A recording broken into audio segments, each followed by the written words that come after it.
Hello kabayan, ayan, may na-approve na naman na $700 million na utang ng Pilipinas just yesterday for community resilience.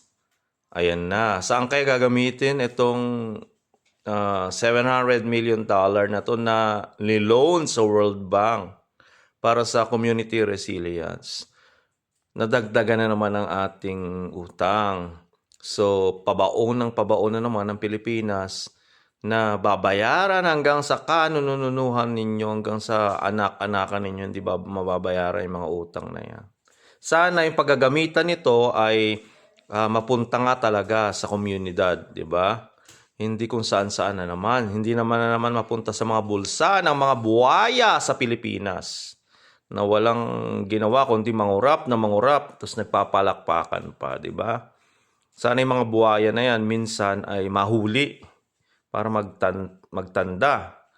Kasi parang hindi na sila takot, parang legal na nga sa Pilipinas, di ba?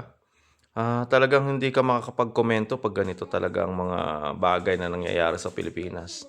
Sana good yan, mapunta sa mga komunidad talaga, community resilience na yan.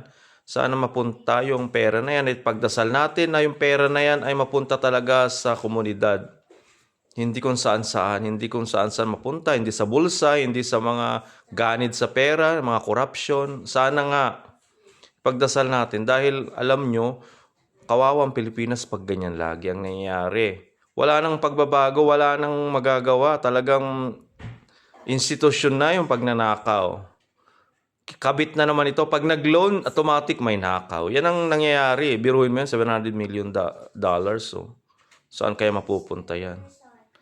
Pag yan napunta sa maganda, ay okay yan. At least papaano may makikita tayong magandang mangyayari at kay hinatnan yung inutang na loan na yan. Bye-bye, hanggang dito na lang.